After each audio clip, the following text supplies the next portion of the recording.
Man. Oh, Like this, okay, yeah. cool. That's better. If you want to. Yeah. Hi, everybody. Hi. Hi. On this balmy Friday night.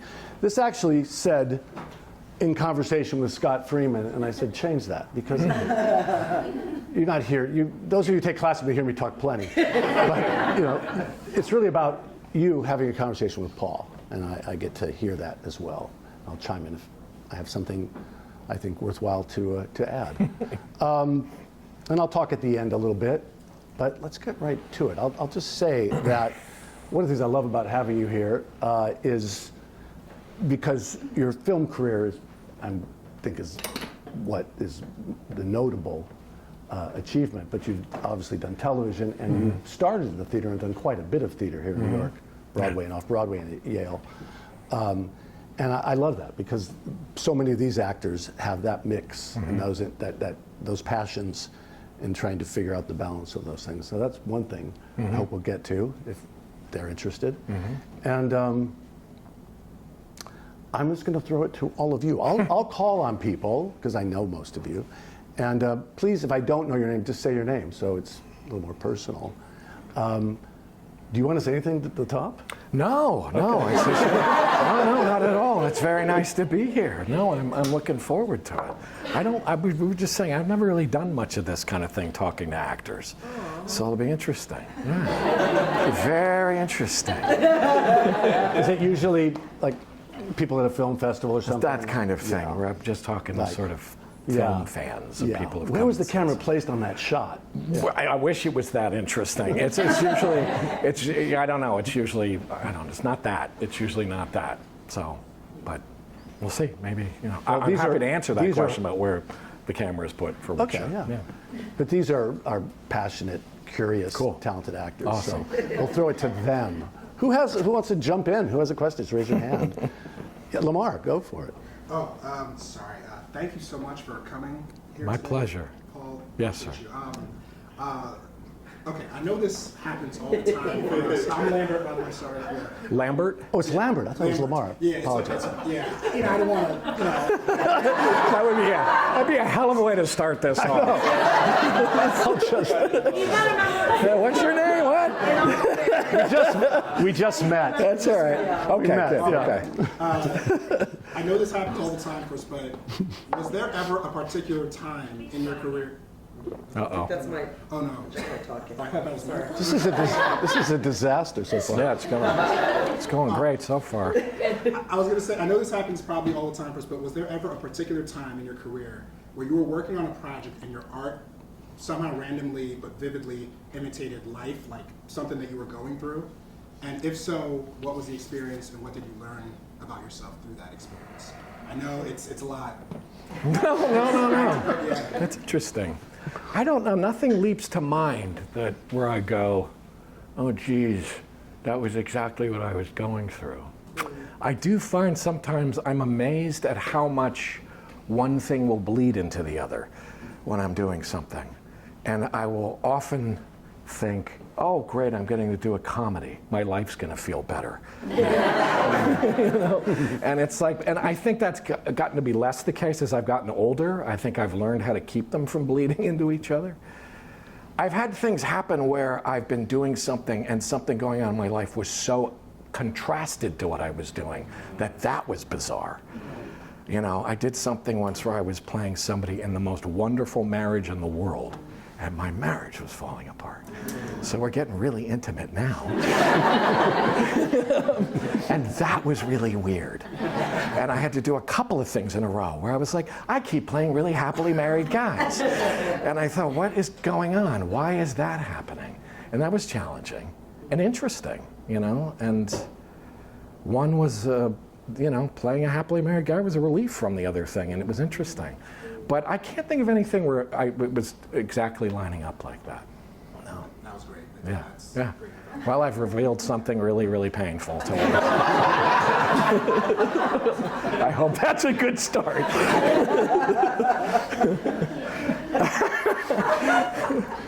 Jill. Yes, I am Jill. Oh, good. Phew. I went to college in Omaha, and in 2019, I got to hear you with Alexander Payne in conversation. My Omaha friends are so excited. I'm going to get to see you again Cool. tonight. Yeah. I was curious how you have certain films are coming to mind for me of stories that seem very based in different locations. Like, I can't picture Sideways taking place elsewhere. I can't picture The Holdovers taking place elsewhere. Are these things that you ever felt, like in any area of acting for you, where location really aided or abetted, I guess, a performance? Definitely, hugely. No, like it's a thing for me. Yeah. If I can go somewhere, I don't care where it is. I did a movie in Cleveland that I was like, I love Cleveland. And everybody was like, you love Cleveland? And I was like, man, I love Cleveland. Because the movie was so Cleveland, and it was about Cleveland. And that's a really particular place.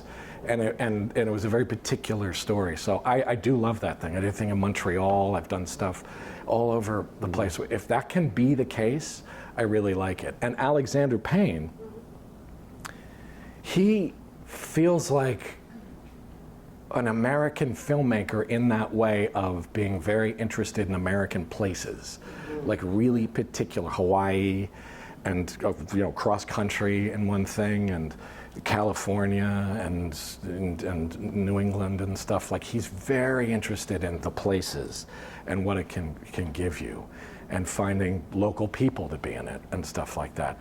It's huge to me. It's like it gives you so much. And I really like it. So I look for things like that if I can, if I'm lucky to get things like that. It's better than being in a studio or something, If you can be in a real place, it's really, really great. It gives you a lot. Yeah. Thank you. Sure. If you are in a studio, do you have the time or the inclination to go visit where it's set? Yeah, sometimes if I can, yeah. I'm going to do at some point a thing that takes place in San Francisco, but we're not shooting in San Francisco. But I know that before I go, I'm going to go to San Francisco. It's about a real person, so I'm going to go to the places where this guy lived for exactly that reason. Cool. Yeah. I got my glasses. Is that Amanda back there? Elizabeth. Oh, it's Elizabeth. It's Elizabeth. Hi. I'm just batting 1,000. Elizabeth. Hi. I can't believe that we're lucky enough to have you. You're one of my favorite actors. Thanks. I appreciate it. That your performance in The Holdovers, I think, is one of the most important performances I've ever seen. Oh, thanks. In the American screen. Wow, thanks. I watched it at least 3 times just to watch your work. Wow. Thank you. Did you work on that role differently than other roles, and would you call yourself more of an outside-in actor or inside-out, or do you not subscribe to that kind of stuff? I think I would have at one time said I was more of an outside-in actor.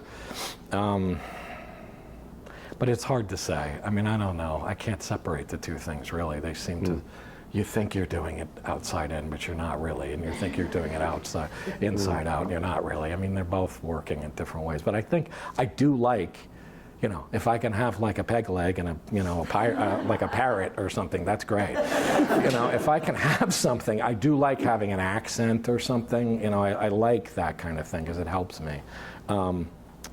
But I think over time, too, I've become less reliant or interested in, I don't know what the word is, but I definitely don't do as much outside-in stuff. I try to do the other way because it's different and maybe more challenging to me. Maybe I was afraid to do that the first time around. I thought, oh, I'm going to have a parrot instead of, acting from the inside out. I did have a parrot in the movie one time because I was like, I wanted a monkey and they wouldn't give me the monkey. Because they said the monkey was much harder to deal with than the parrot. I don't know that I did anything different on that movie. I didn't have a hell of a lot of time to prepare that movie, which was distressing. But I think in a funny way with that movie, I felt like I knew a lot about the worlds of that movie. So I think I took the dare of not doing a lot of preparation, which scared me. And I look at the movie the first time I saw the movie, I looked at it and I went, what the hell was I doing? I looked at it and I was like, I didn't do anything. I'm just standing there being me, like with a funny eye and a mustache. I was like, what the hell did I do? And so I kind of took the chance of going, I'm gonna not super prepare. I mean, I knew my lines and I knew what was going on. I knew the script, but I wasn't doing a lot of the kind of work that I usually did because I just was like, It was so unbelievably layered. oh, thanks. Well, that's the script. You know, the script was already pretty layered. I mean, it's a good writing, you know? So it was already doing a lot of that work for everybody already. But thanks, I'm glad you like it. Yeah. I just want to go around, people are waiting. Vizia. Hi. In regard to that, you mentioned preparation. What is the ideal preparation for you? What's the time? How well do you like to be prepared? And is it ever enough? It's a question I wrestle with forever. Like, how much do I really need? You know, I used to hear about, like, you know, De Niro is playing Al Capone or something, and he goes and lives in Italy for like 7 months or something, and he goes and he gets the right underwear made, you know, and he's wearing like Al Capone's underwear that he got made in Sicily, and he's eating this stuff, and it takes a year, and I'm like, what the fuck is he doing for that? Kind of, you know what I mean? It's like, well, obviously he's De Niro, so he's doing something, and I'm like, a year? I don't know, actually, that's too much, or is it? I don't know. You know, I've never had a year to work on something, and sometimes I go, man, I'd love to have a year and go get the red underwear made and all that stuff, you know, but I don't know, that seems sort of daunting. I'm constantly wrestling with that. I'm constantly feeling like I need more time, and but I don't. But maybe I don't. I don't know. It's like I mean, I do a movie. It would be nice to have. It would be nice to have 2 months beforehand to work on it at least. Couple months. You don't get 2 months? No, a lot of the time I don't. No, a lot of the time, but that's my fault. Because I take things too close together, or I take things because I had a kind of character actor's career. So I was like, yeah, I'll do that. Sure, I'll do that. I'll do that. So I wasn't giving myself any time. And a lot of time, I had small parts. I didn't need 2 months. You know what I mean?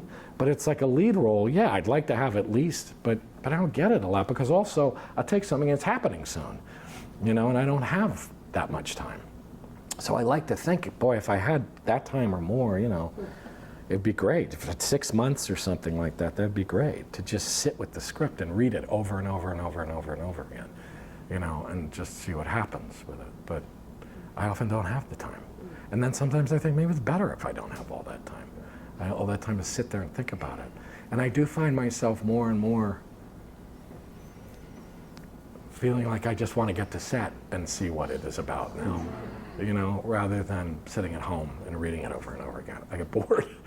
I get bored with myself, and I want to go and be with the other people, and they're going to show me what I should be doing when I act with them, you know. Yeah, Mina. I just wanted to say that my sister, who's a blacksmith who knows nothing about this industry, said you're meeting the guy from Big Fat Liar. So she was very excited about this. And I want to hear, but she's a blacksmith. That's what I want to hear. she's a farrier, so she makes horseshoes for horses. I bet she does. Yeah. Like, what else is a blacksmith going to do? She make, like, fire irons and stuff? Yeah. She has a Pokers and... grappling, Uh-huh. like, the whole thing. One bicep is bigger than the other because of the hammering. Anyways. I bet, yeah. Wow. I'm wondering how you stay focused on set. Because I'm assuming John Adams was different than being on the holdovers. Right. It's kind of like how you maneuver that. Like, do you kind of have a rhythm now? Do you Yeah. go with like each set differently? It's a little case by case, I guess.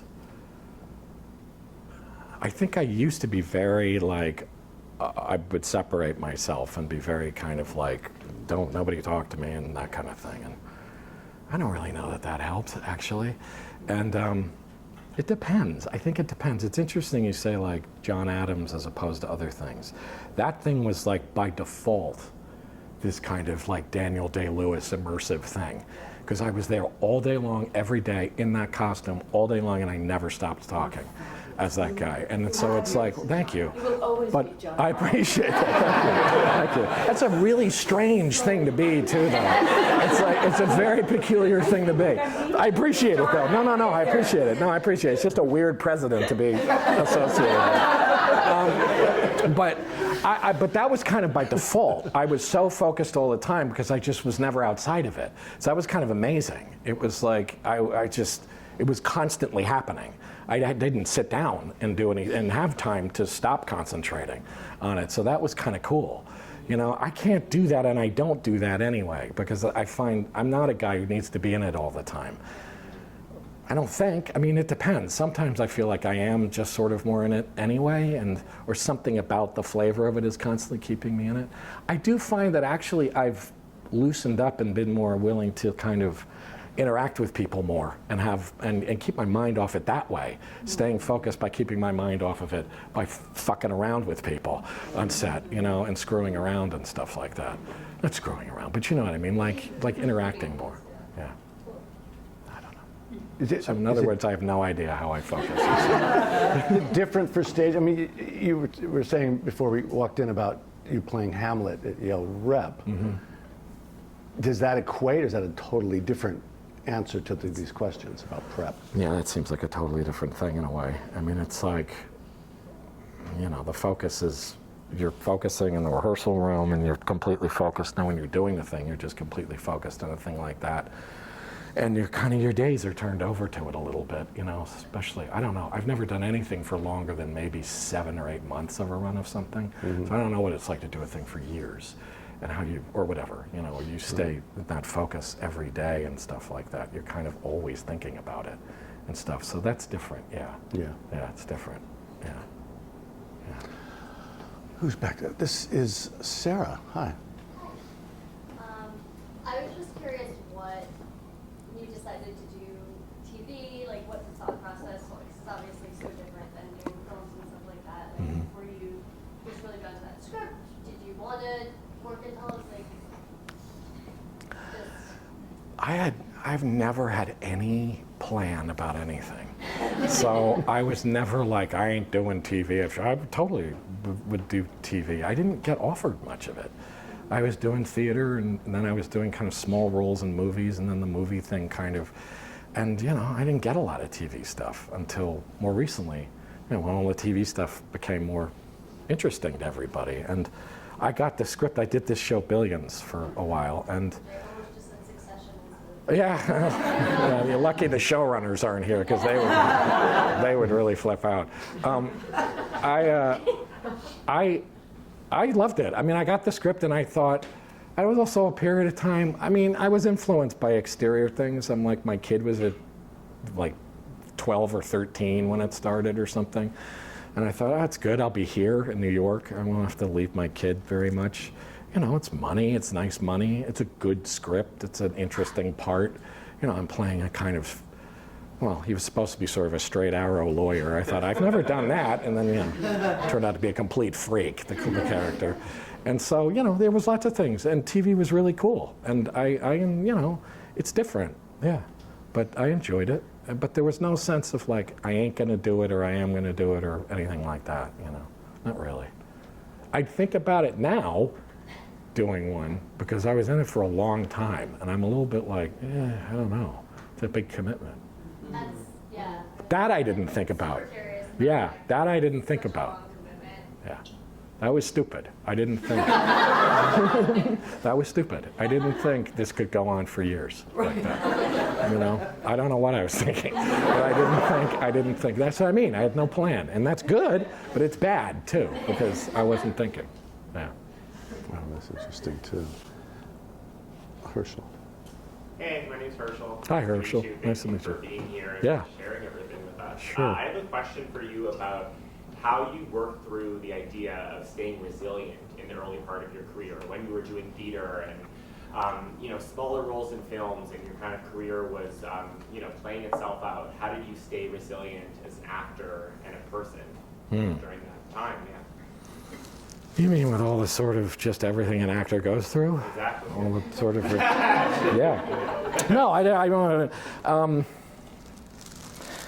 I don't know, you know, I mean, I don't know. I was lucky that I could manage to find work, even though a lot of it was very small stuff. I think I had done something surprisingly smart, which is I moved out to Seattle pretty early when I'd gotten out of college. And I had this funny kind of, it was like a little laboratory of acting out there. I had very low cost of living. I had, you know, I worked some other jobs, but I managed to make a little living as an actor. So I got a sense of what it was like before coming to a bigger place and having to deal with it. So I had some acquaintance with it, which was good. I went to school after that, and then I went to New York. And I think in some ways I had a sense of what it was going to be like more than the other folks in my class at drama school, because I'd been out doing it in this weird place. It was an unusual place to be doing it. But still, it was, you know, it was a place where you made a living acting. I don't know, you know, it's a hard question for me to answer, because it's like, I think back on it now and, you know, I don't know, like the nightmare of auditioning and going to audition all the time.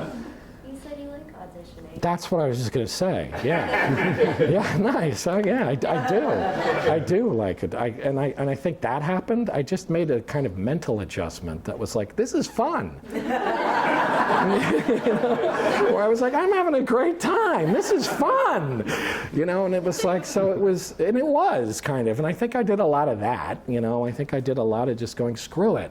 I'm going to go into this room. I'm probably not going to get this job. It's likely I'm not. You know, I'm not going to get it. It's why I would walk into it. And so somehow a lot of that made me just feel not care in a lot of ways. And just keep, not care in a bad way, but just like let go of a lot of stuff. I think that helped. I don't know. And a lot of it, I don't know. I just look back at it now and go, I don't know, man. You know, it's the mystery of the whole thing. I don't know. Mm-hmm. It's tough. I don't know. You mean when you got rejected from parts too? What's that? Did you get rejected early on? All the time, yeah. Are you kidding me? All the time. Oh yeah, no, all the time. And how did you move past That's what I mean. I think I was like, my attitude about it was, I'm not going to get it. And so it was like, but not in some pessimistic way. I just was like, I don't know. I have no idea. You know, and it was like, so I'm going to walk in there, and this is the one time I'm going to have to do whatever the hell I want. Now, the difference is you guys have to do this thing of filming yourselves now. And that's very different. Because for me, it's contingent on being in the room with another person. And that was part of what was making it fun for me, you know, as I was with somebody else. And it's weird you guys have to be very cut off now. And that's not, I think you still can have the fun of it, but it's a little harder to do that. But that's what I did. I was like, they're going to direct me, great. That's awesome, but I'm going to do whatever the hell I want.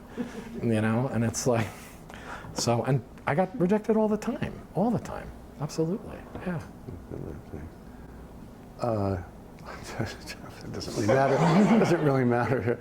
Who's that, Olivia back there? Yes, okay. I'm very inspired by what you said about your process being fluid, preparation being something that can change depending on the needs of the project. Mm-hmm. That's never occurred to me before. Uh-huh. Okay. And I'm wondering if your way into a character has a similar fluidity, or if you have, it's their wound. That's a different thing. Right. The thing that they're missing. Uh-huh.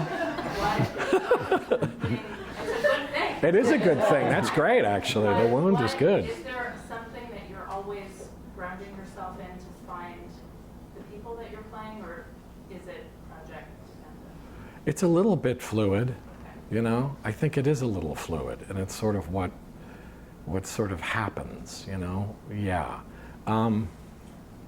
I do a really simple thing that I do every time, although I've even loosened up about this, which is I just read it over and over and over and over and over again. And I don't do that quite as much, because what starts to happen is I get over-prepared with the lines and stuff like that. And I'm not as free, or sometimes I was more free because of doing it, but that's one thing that I did do. Because for me, it's like it's all going to be in there. You know, even if it's badly written, it's still going to be in there. somewhere. You know? And I'm going to find it even if it's crappy. It's like, you know, and sometimes I'll surprise myself, like just reading a crappy thing over and over again. But I read it over and over again because the words do a lot for me. You know, the language is what it's all going to be about. I don't know, you know, it depended. Sometimes I felt like I needed to. I played a boxing manager once, and I was like, I do need to go hang out with boxers. I do want to learn exactly how to wrap a guy's hands. I do want to know all about the stuff these guys do to repair a cut and all that stuff. And that was great, you know, and that was really cool. And I've done things like that. And, you know, I did that wine movie, Sideways, and I don't know anything about wine. I still don't know anything about wine. I didn't learn anything about wine, but I went and hung out with wine people to watch them. I didn't care about the wine. I cared about the people drinking the wine. So that was what was interesting. I didn't care about the wine.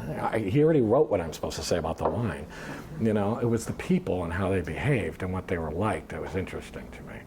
So, you know, it's all different. It is different kind of every time. I don't know. Sometimes I feel like I got this right away, I get it. And sometimes I'm like, I don't get this. And I'm gonna have to have a parrot or something. You know, and it's like, so it's yeah. Sorry, does that answer your question? Yeah. Okay. Thank you. Susie, Hi. I know there are probably a million reasons why you say yes to a project, yes to a movie, but what about like the writing makes you say yes? What about the writing? Right. The writing makes you say yes. Yeah. I mean, it'll sound kind of facetious, but it's true. If I keep reading it right away, that means something. If I'm compelled to keep turning the pages, that means something. Because a lot of time you're just like, oh man, this is just lame or boring or something. And I'll keep doing it, but I'm just like, no, this is just not, it's not making me want to keep reading it.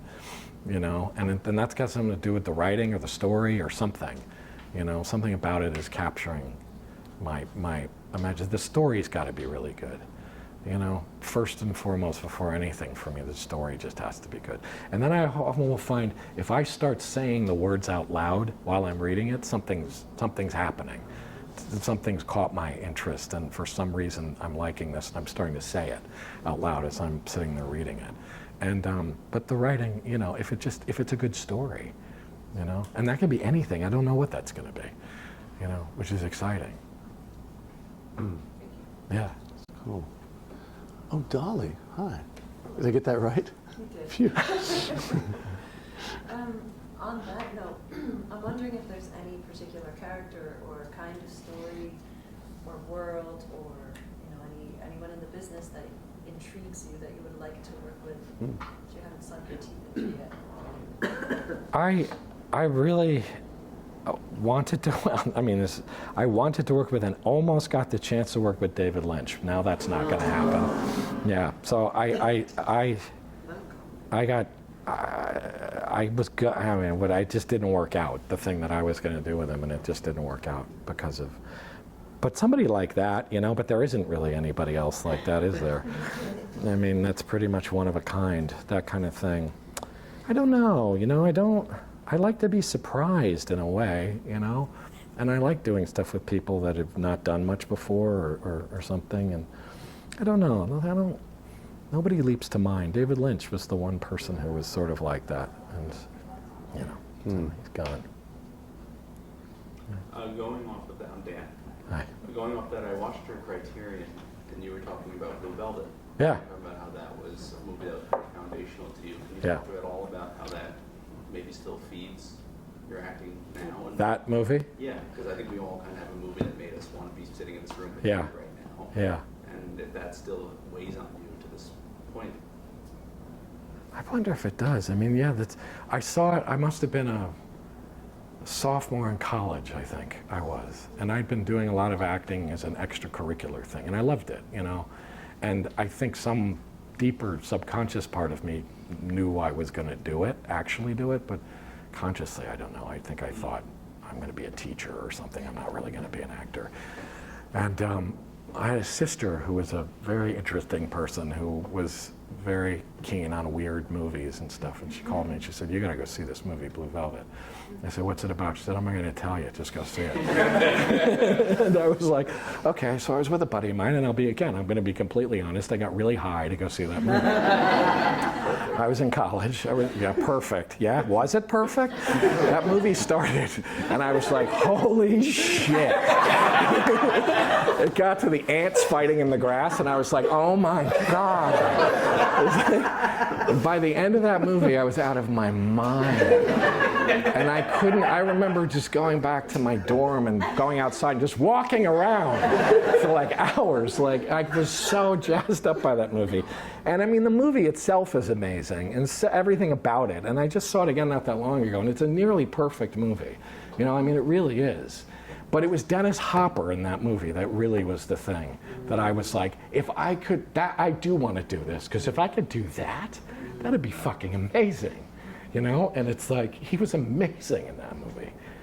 It blew my mind. God, he was amazing. He's so funny and he's so scary in it. And but you also sympathize with him. You're like, the poor guy. The poor guy's out of his fucking mind. And it's like, you know, but he's amazing in it. And funny and scary. And I was like, what a great thing. And the rage, too, the weird rage, was really interesting to me. And I played a lot of weird, rageful people. And it's like, and I think it does weigh on me. And rage is a tricky thing for me. I've had to play it a lot. And it's so somehow something about that did appeal to me, and I've never really forgotten it in some way. He's amazing in that movie. I think it's one of the greatest film performances. I think he's amazing. Anyway. Thank you. Yeah, it's good, Dan.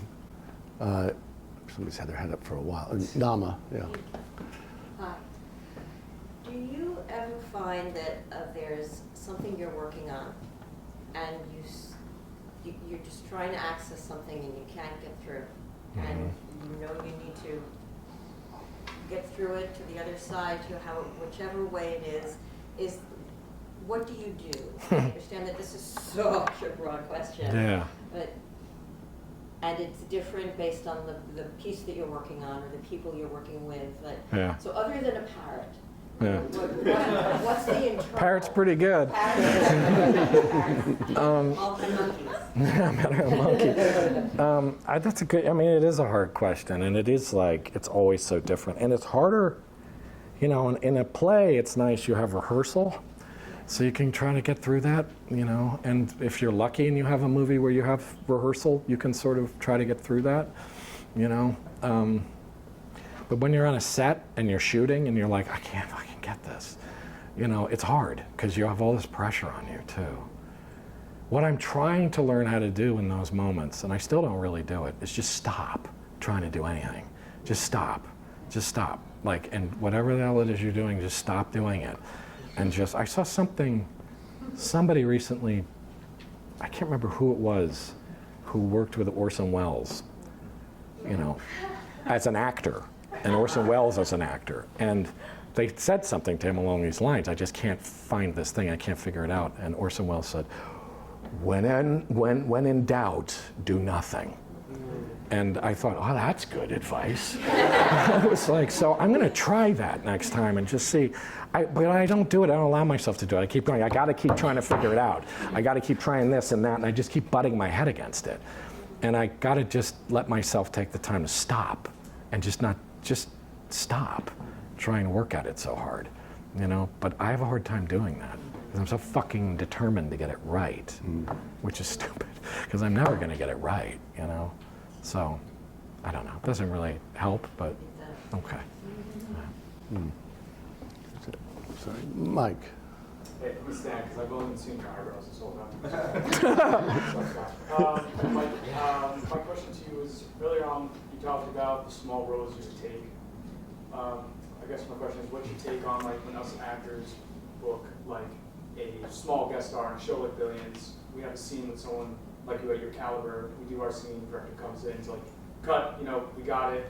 Turns to us and he's like, how do you feel, you want to go again? And sometimes I'm like, fuck, it's time, money. Like, you know, does he want to go back home? I think there's the moment where, like, I figured this out. Like, what's your take on that? Like, should we boys? If they say to you, do you want to do it again? You want to do it again? Do it again.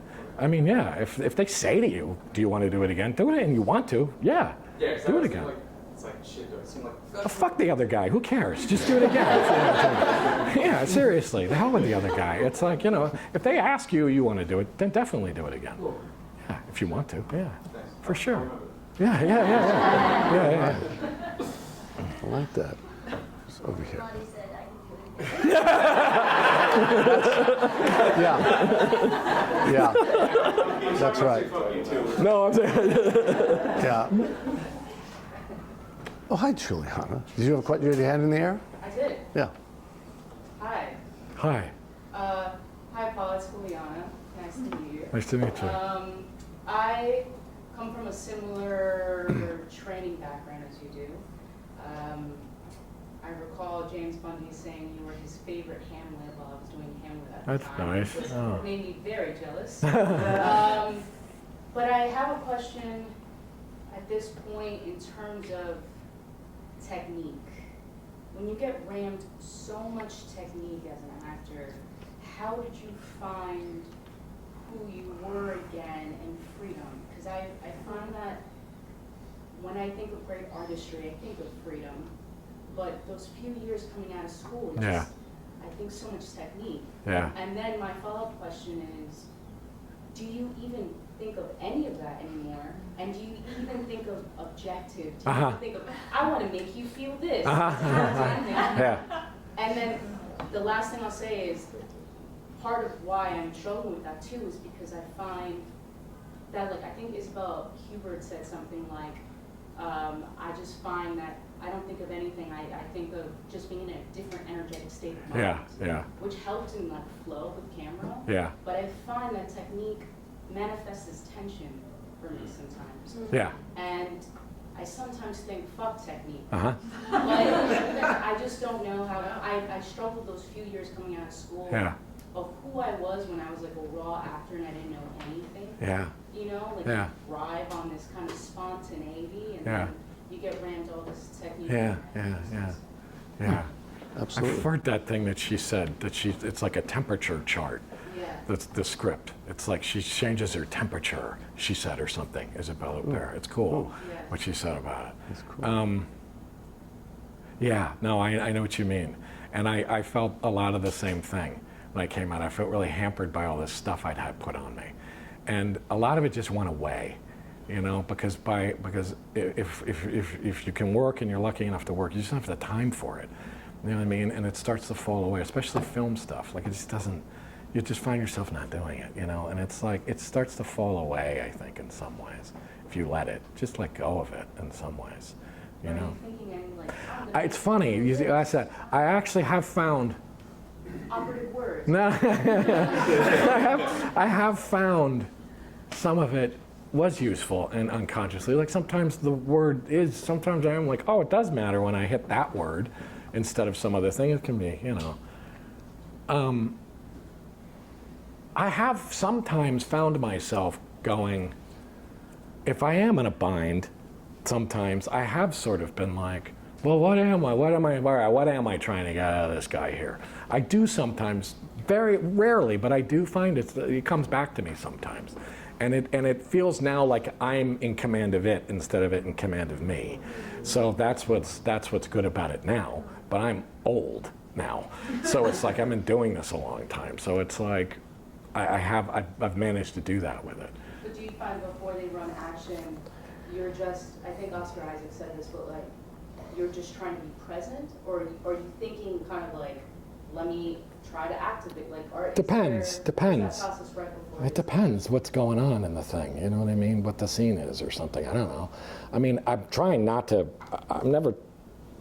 I hope I'm not trying to generate too much going on. You know, but no, I find myself, more and more increasingly over the years, I found myself just seeing what happens when it rolls. You know, and not trying to be somewhere or do something or something like that, or think of some technical thing that'll get me somewhere. No. But I think film just starts to strip away a lot of the technique from you. A lot of that stuff was for theater, it felt like, you know? Then it's like, but I know what you mean. It's a drag. You feel sometimes really hampered by it, you know. But I did find like it went away, because life just kind of got rid of it. Yeah. You know what I would guessing, and for you, it's just a matter of time. Yeah, I see that with that's actors what I all mean. the time. It's like they put in the stitches and they're built to dissolve. Right. That's And then right. they're just Ideally, that should Yeah. happen, and I think it does happen. That's And right. you don't have to think about it, because it's like a ball player who just balls Right. company Right. because you swing the bat so many times. Exactly. That's Yeah. right. Yeah. That's right. It's time. Yeah. I have to. Graham always has such good questions. Graham, what do you have this time? You talked about, or you had this category in your head, being a character actor, or at one point thinking of yourself as a character actor. And I'm sort of curious about if there was a transition out of that for you. I mean, if you think of yourself as having been a character actor who has become whatever, I don't even know what is not a character actor. Yeah. Ingenue.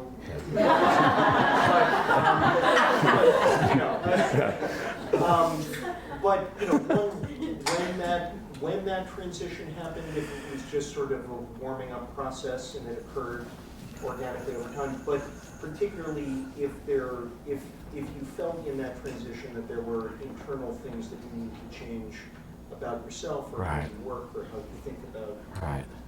Yeah. It's funny. I used that word, and it's funny. I think now, why did I say that? It's like, I think what I meant sort of, it's funny, the whole character actor thing, I don't really know what the hell it means. You know, I don't really. For so many years, I'd have people in interviews say to me like, do you mind when people call you a character actor? I'd say no. And then somebody else would ask me, do you mind when people call you a character? And I'd say no. They'd ask me again, and eventually I was like, I think I'm getting the message that I should mind that people call me a character actor. I was like, should it bother me? You tell me why it should bother me. You know, and it's so, I don't really know what it means, actually. And it's like, and I think it meant, I kind of know what it used to mean at one time. It was sort of the guy who always played the like, fussy boss or something, or the guy who always played the angry neighbor or something in the 40s, you know what I mean? You know what I mean? It was like some guy who always played that thing, who was always the like, you know, creepy doctor or something. You know, I think that's sort of what it meant at one time, and it doesn't mean that anymore, and it's like, so to answer your question, I mean, yeah, I guess I'm a character actor because I'm you know, bald and my teeth are weird, you know, and I look like a real person or something. So I guess that's what a character actor is. But to answer your question, no, I never thought of anything differently. I never went, now I'm something else, you know, or boy, now I'm an ingenue, you know. It's like I never made any sort of I'm transitioned to some other thing. You know, no. Whatever the hell I'm doing is the same thing I've been doing, and I just have more to do or less to do. You know, it doesn't matter. I don't know what character actor means. Did you have, when you were, let's say you were in grad school, did you have very specific aspirations of what career you wanted? No, I mean, no, not really. I mean, there were actors I admired, but you know, a lot of them were. I mean, like I loved Robert Duvall, but I don't think I thought I was like Robert Duvall and I was going to have some career like Robert Duvall or something. I remember I got out of school and I thought I should have a goal. A person should have a goal, right? I was like, yeah, I got to have a goal, man. And what's that? Not a plan, just a goal. And so, and I was like, that's right. And I was like, I want to be playing. And it's funny because I'm going to say this. I want to be playing good character parts on Broadway by the time I'm like 45 or 50. Like, okay, I got a goal now. And it's like, and I managed to do that pretty early on. And I was like, well, I have no goal anymore. And I was like, now the rest of it is whatever happens. So, yeah, I don't know why I was talking about that. But yeah, I mean, no, I didn't really have... Because you probably had classmates who were... Yes, there definitely were people who were like, this is what's going to happen. I think in many ways, one of the things I love about this is not knowing what's going to happen, not knowing what I'm going to get to do next and where I'm going to be next or what the hell's going to happen. I liked that about it. You know, as I've gotten older, I'm a little less fond of that because I'm old and I want to kind of know what's happening in my life, what's going to happen next. But it's like, but for a long time, I really enjoyed the randomness of it, you know, and the unplanned nature of it.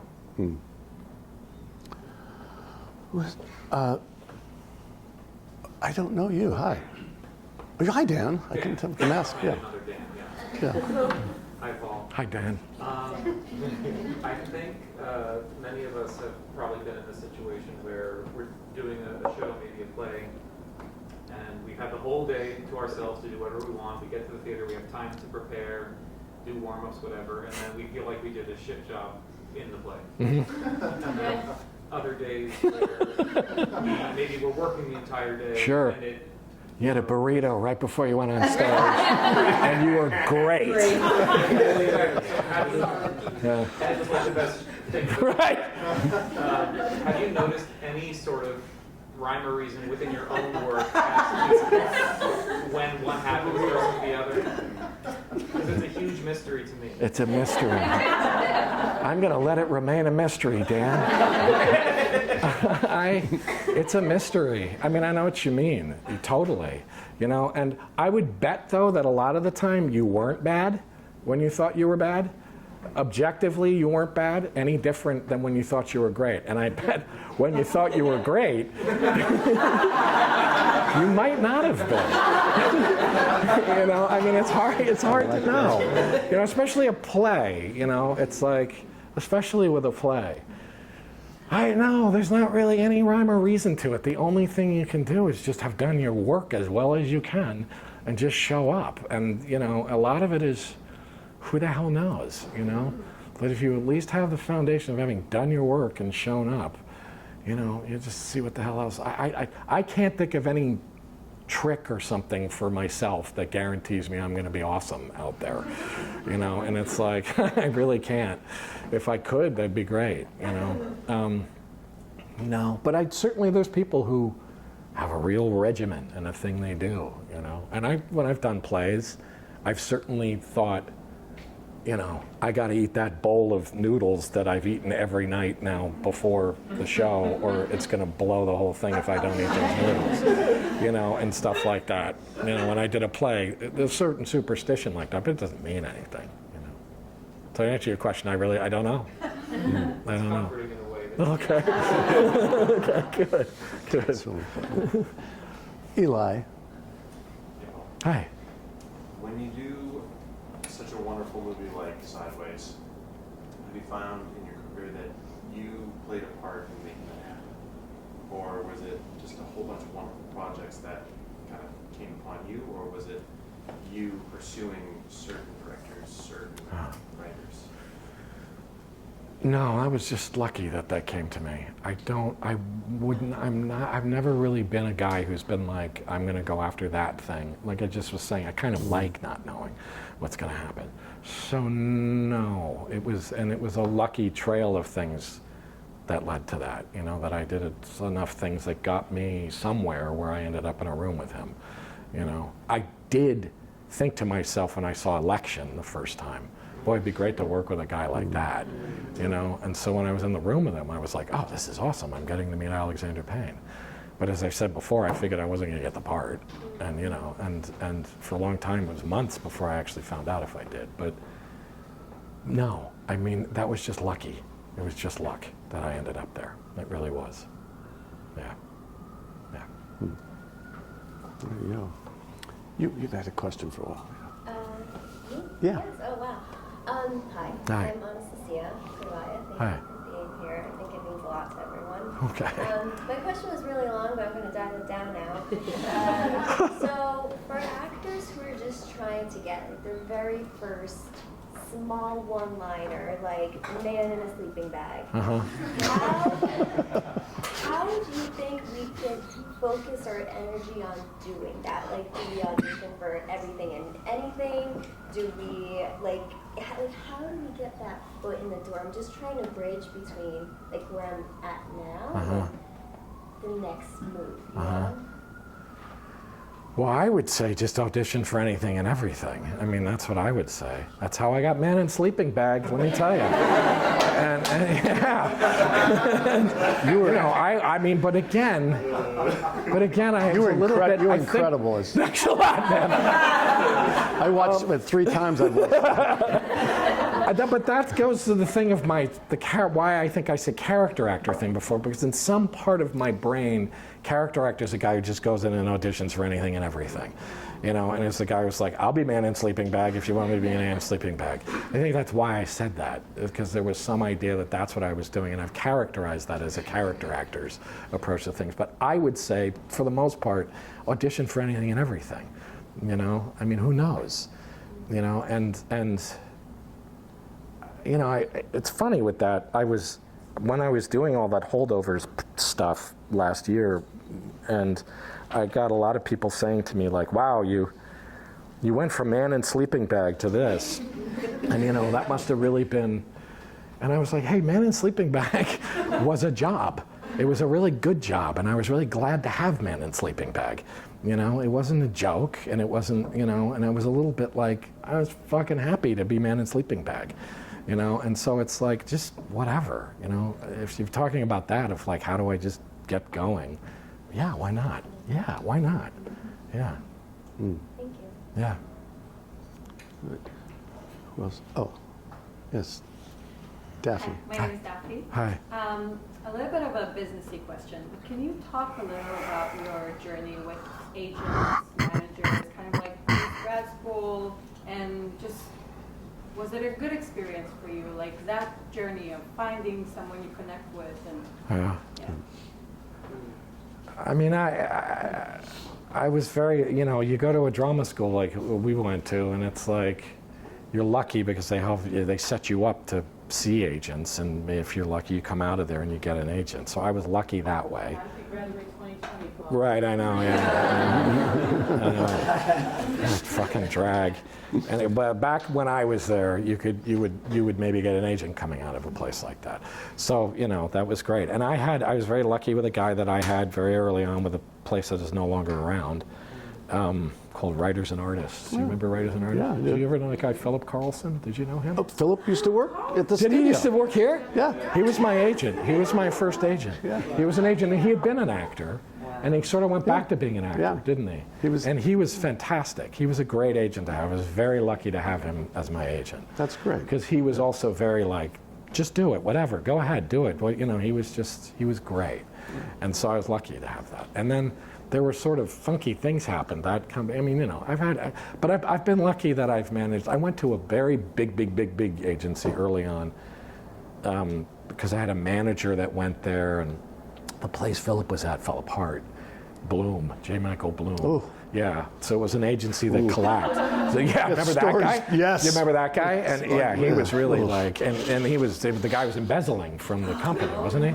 And so that place collapsed. And so that was gone, and everybody was screwed from that. And I had a manager who was like, I'm going to Endeavor, which was, you know, gigantic agency. And I had been with the small agencies, and I remember going out with this manager, this gigantic agency, and I was like, this is like a spaceship, this place. I was like, and who are these guys? They're crazy, these dudes in suits with the hair and everything. And I was not like Philip at all, you know, and it was like, and that place was too big. And I was like, I don't know what's going on here, you know, and it was too big. And then I got another manager. Oh, God, what have she left? Did she leave? I can't remember. No, I got another manager. And that manager I've been with now forever. And she's great. And I've known her forever. And so I've kind of really stuck with her.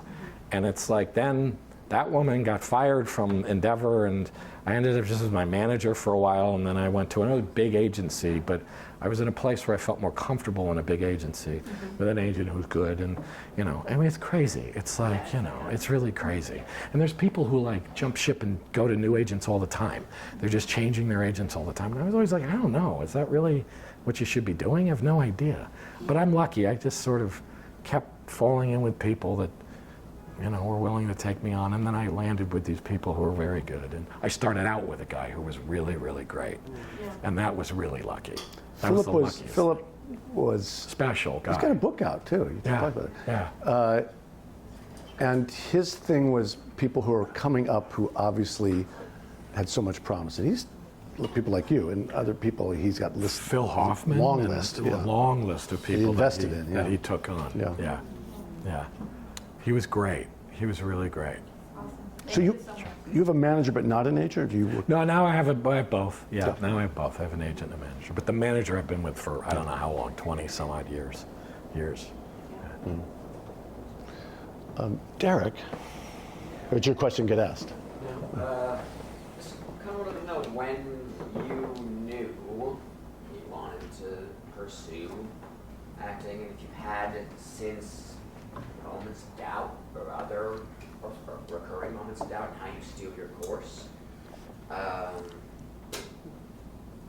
You've obviously been a very successful actor, so maybe it was easy to stay on course. But I just want to know, even as a successful actor, if there are moments where you're like, I don't know, and maybe should I keep on? Or, All the time. Yeah. I'm constantly like, do I really want to keep doing this? I'm tired. And in a way, it gets easier and it doesn't too. It's weird, all the time I have moments of doubt.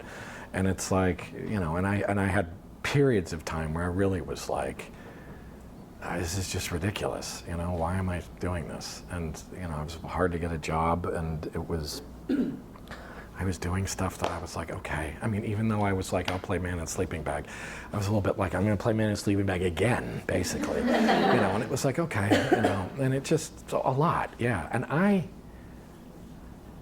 when I knew I wanted to do it, it's hard for me to say, because I think from the time when I was a little kid, I always really knew I wanted to do it.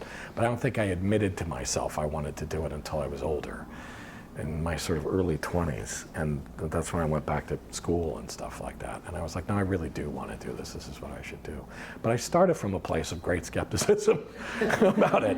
I was already just like, I don't know, man, is this gonna really pan out? We'll see. And and it did. But I've had lots of doubt all the time. But still, all the time. And I don't know.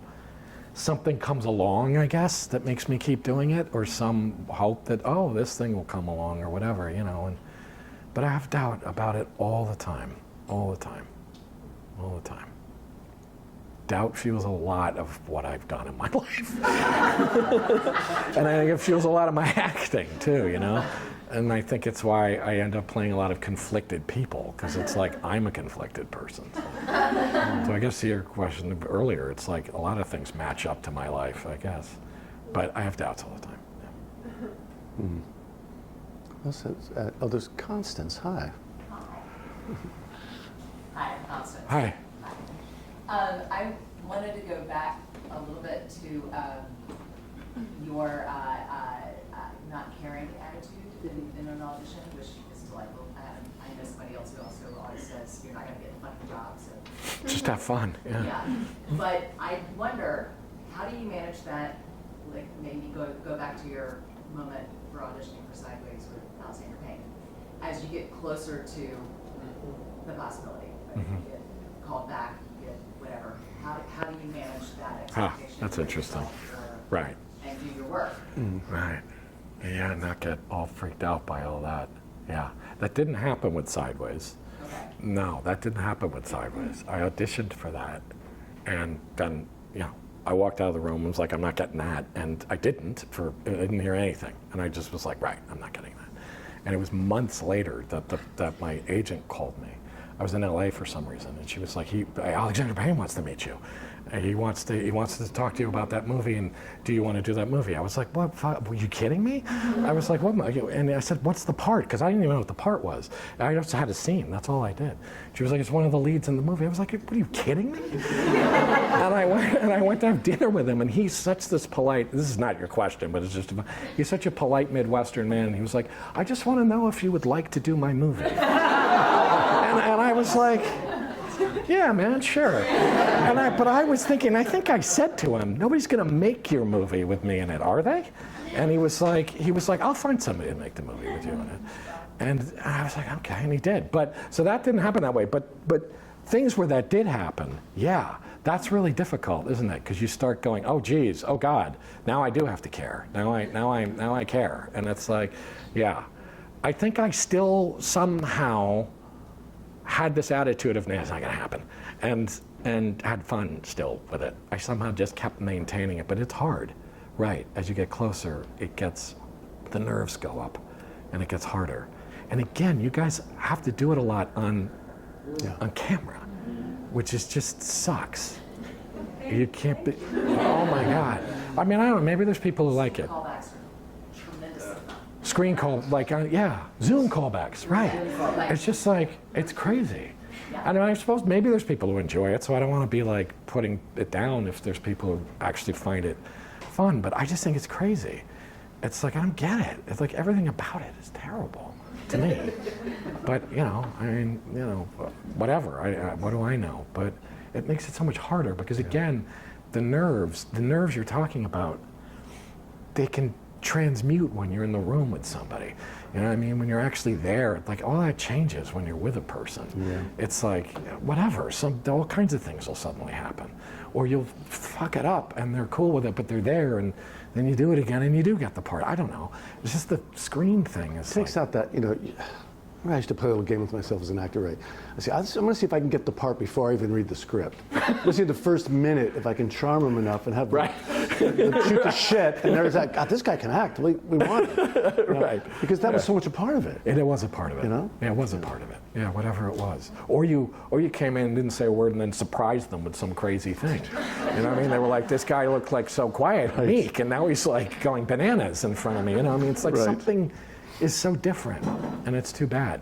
Can I, maybe it's what you're asking, and I don't have to do this anymore, Paul, but if you remember, the audition and then the callback, or you're called back in for the callback. Right. Do you do the same thing you did because they liked it, or do you do what happens as you've I would have done probably the same-ish thing that I did. I'd be prepared to kind of do the same-ish thing, but that was hard, because I'm like, I'm going to try to repeat that thing that I did, which was hard. So I think I would go, if they told me to do something different, that'd be great. When you come back, try and do blah, blah, blah was actually kind of great, because then you'd go back and go, well, I'm going to try something different. But I think I would have gone back and been like, I'm going to try to do the same thing, but stay loose and stay ready to see whatever the hell happens and stuff like that. Yeah. Cool. Yeah. Who's that? Are you going to ask a question back there? If I may. How do you think of a relationship with the camera? Do you have a specific relationship of how you do the camera? Is it an onlooker? Is it another person in the scene with you? It's interesting. Yeah. Coming from a theater background, how was Yeah. It was shocking the first time I had to do something on camera. I was shocked by the whole thing, and I had no idea what I was doing the first thing I did. And the first thing I did was this schlocky slasher movie that I was in, and I had one scene in it. And I can remember not having any idea what was going on. And it was like, the people were like, well, the eye line's over. And I was like, oh yeah, the eye line, sure. And it's just like, yeah, right. Oh no, right, of course, it's over there, sorry. I was like, what the hell are you talking about? But I can remember the first time that camera got close to me, I was like, you gotta be kidding me. I was like, is it really? And I did not like it for a very long time. I didn't like the camera at all, and it felt adversarial to me. And I didn't like how it cut me off from the other person. I didn't like how it cut me off from my body. I was like, so you can't see all that great stuff I'm doing with my hands right now? And it was like, it was just all this stuff I still don't love it, to be completely honest. I prefer it if it's a two-shot, or at least there's a piece of me in the thing with the other person. I don't like feeling isolated on the camera. I still don't like it. But it was a tricky thing, and I can remember doing a thing with a guy. I was doing a movie, and it was pretty early on. I had a lot to do in this movie, relatively a lot. And I said to this guy, a wonderful actor named Xander Berkeley. Do you know Xander Berkeley? Yeah, he's great. And he was in this thing, and I said to him, dude, the camera comes up to me, and I can feel my head starting to shake. And I'm like, what do I do? And he was like, yeah. And he said, just as much as you can, stay with the other person and make a little tunnel between you and them. Just ignore it, and eventually you'll forget about it. And then you'll become aware of it again, and it'll be okay. And that sort of did happen over time. And I think, to answer your question specifically, I remember there being a day, I can't remember what it was on, realizing that there's a person running that camera who's looking at me. And I was like, oh, it's a human object. It's got a human being attached to it. It's not just a machine. There's a person there. And that calmed me down, too. And I was like, there's always a person looking at me. There's not just a piece of machinery looking at me. But I try not to think about it very much. And I still don't know a lot about lens sizes and stuff. And people will be like, it's a 40 here. And I'm like, yeah, okay, yeah. And I'm like, oh, now you can see my hands doing great stuff, right, okay. Like, still don't know a lot of that stuff, because I kind of don't want to still, you know what I mean? It's like, I don't really want, but I definitely, over time, probably adjust myself when it gets really close and stuff like that. But, but I think the realization that it was a person was big for me, yeah. Yeah. Can I follow up on that? You said you do rage a lot. Do you have? That's hard. Modulate that. Yeah, that's hard, and it's hard to modulate rage. It's like, how do you do that? It's too much or too little. What's the sweet spot with doing it? Because I have had to do that a lot, and it's tricky, and I don't know that I get it right a lot of the time in the close-up or whatever. It's like, it's very difficult to do. Yeah. You're okay. Thanks. Thanks. But I feel like I rarely hit that sweet spot. I really do feel like I don't get it right. Hold that there, because let's see if there's anything. Is that Glenna back there? Hi. Hi, I'm Glenna. Thank you for being here. Yeah. Speaking of rage, I loved your work in Love and Mercy. Oh yeah, a lot of rage in that. Yeah. Thank you. Yeah, I just saw it at a point in training where I was like, wow. When you get a script that it's a real person or do you ever just get sort of an involuntary idea of what something is supposed to be, and then it's almost like you can't, it's like smeared over your vision. Uh-huh. How do you clear that? That's a really good question. In fact, I was just talking, we were just that, and I'm super impressionable too. If something gets in there, it's like very hard for me to get rid of it. And it's kind of what I was talking about, like just forgetting about it too, to get through a thing. It's like, it's very hard. I know what you mean. That's interesting. It's funny, that part, that the director kept telling me to get more angry, and I was like, oh my God, I don't want to get this fucking angry. And it was like, please, I don't want to fucking get this angry like this. And it was like such a ridiculous fucking thing. I was getting so fucking angry in that thing. I was like, oh my God. I don't know, that's a really good question. And I think just over time, I've gotten better at just being able to just push the thing aside and go, get that thing out of your head. Don't, but it's weird, isn't it? That because we're sponges. We're supposed to take everything on. We're supposed to be impressionable and malleable and take a thing on, and that's what we do. And then to shed it all the time, or shed it if you need to, is hard. It's the same kind of thing. I just try to do nothing, or try to stop myself and just say, no, just do nothing. Go back to something. Get rid of this idea, walk away if you can when you're on camera. I worked with a guy who was always going, I'm going to take a walk, and he'd get up and walk out. Now, he could do it. He was a big movie star, so he could do it if he wanted to, but he did it all the time because he was just like, I got to clear my head. And he'd take a walk for 5 minutes, and he'd come back. He wasn't wasting time. And it was like, and he'd come back, and he'd either do the same thing, and it felt fresh, or he would do something else. And it was like, he was kind of masterful actor. So it was like, I don't know. Yeah. That's good. Hi, Gina. Hi. So I think my question is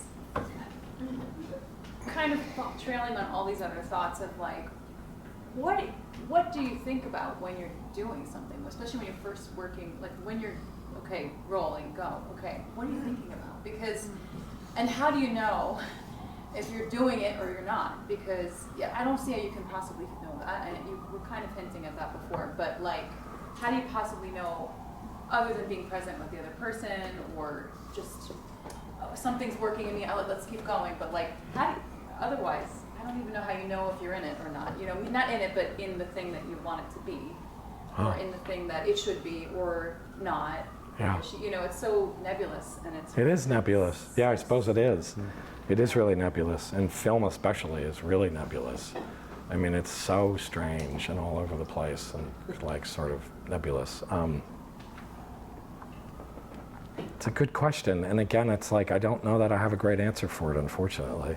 I mean, what am I thinking about before we start shooting? You were asking me just too. like while it's going, I don't know what kind of thoughts go through your head. I don't know. I mean, it's like, hopefully it's just whatever the hell's coming at me and I'm sort of supposed to put back to the person, you know, that's what it is. If I'm thinking about lunch or something, that's not good, you know, although who knows, maybe if I'm thinking about lunch, that's fine. But, you know, if you have a good script and something really engaging, you're going to be thinking the right things and you're going to be in the thing. I don't know, you can just sort of tell, you know, I mean, you just can kind of tell. And if you're not, hopefully somebody's going to come up to you and tell you you're not. You know, that's what a good director is for, maybe, too, to sort of tell you, you know, give you direction. Because you don't want to censor yourself, you know what I mean? Like, No. because you don't want to sit there going, that's not right, that's not you. No, you don't want to do that. Yeah. Although sometimes you kind of, for expedience sake, with like a TV thing, you kind of do find yourself doing that. Going, no, I better not do that, let me do this so we can just get this thing the way it's supposed to happen. So it's a bit of a mind fuck, because you're like, well, sometimes I do have to monitor myself pretty carefully, you know. If you have the time to play around with it, that's great, you know. I don't know, though, it's tricky. I've worked with some of those actors I worked with Dustin Hoffman once. I've worked with him a couple of times. Everybody know Dustin Hoffman? And I don't know if anybody knows Dustin Hoffman or not, I don't know. I don't know, he's an old guy now, I don't know.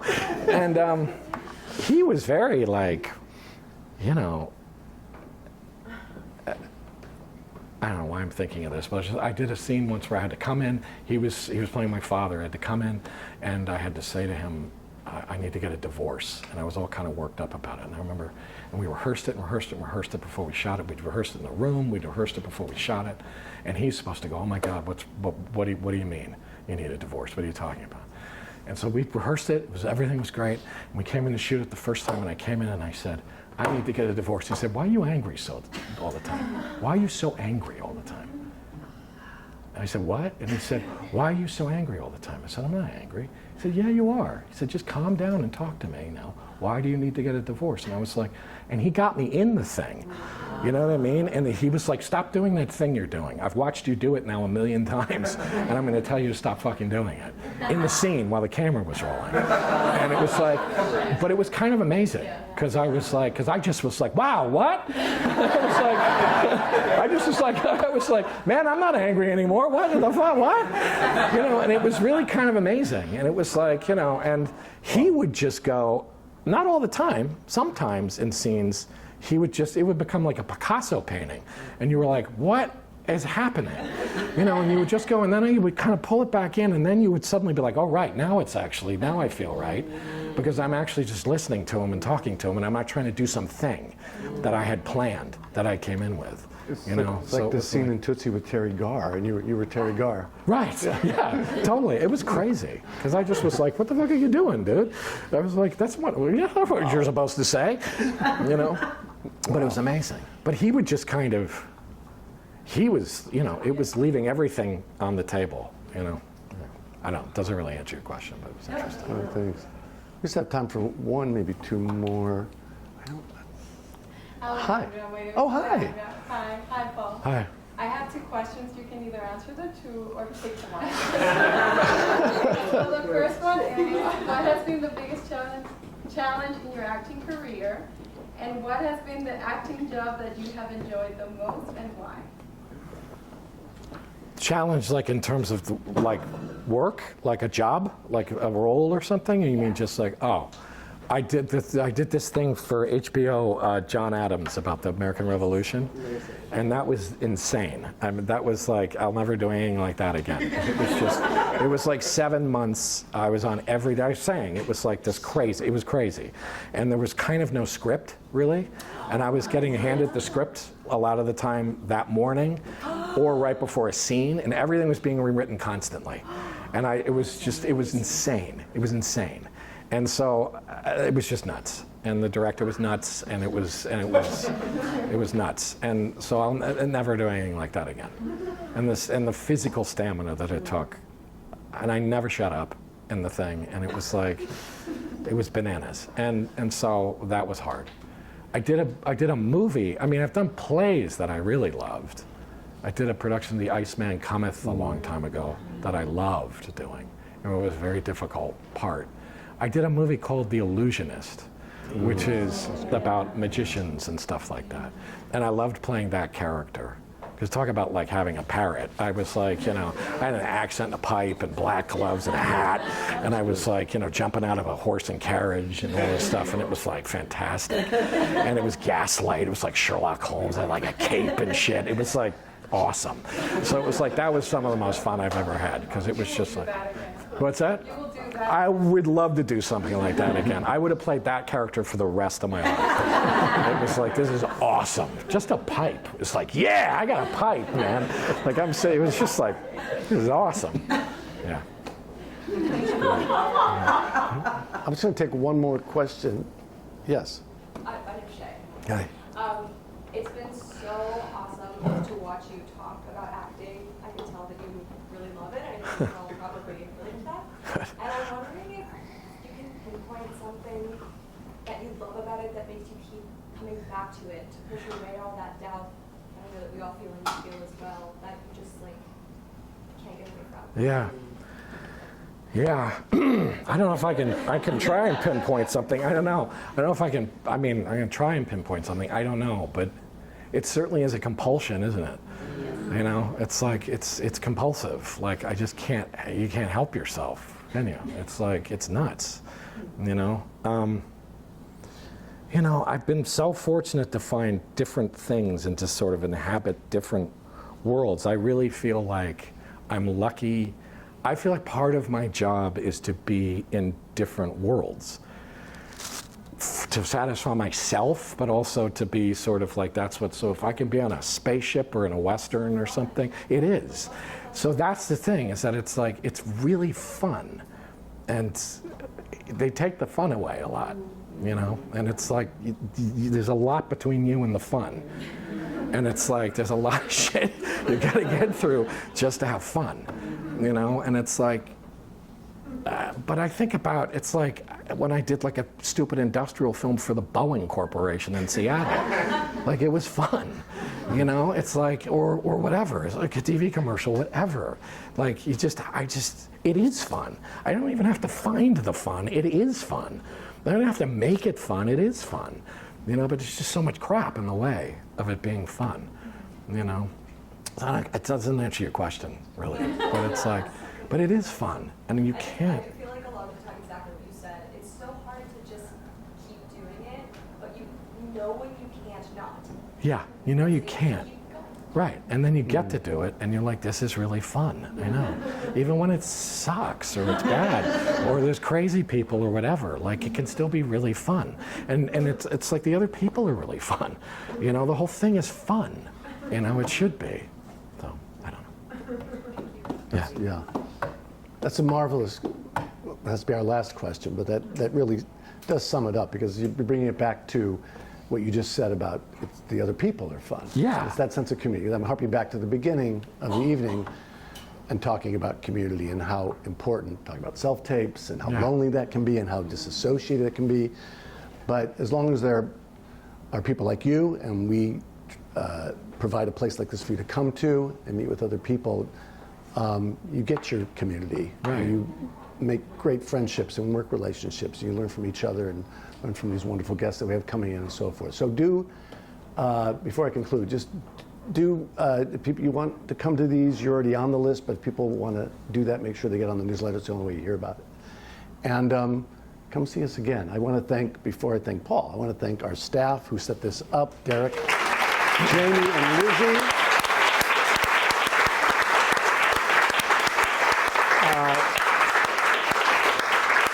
Just fantastic. We're lucky to have them. And I want to thank you. Thanks. It was a pleasure.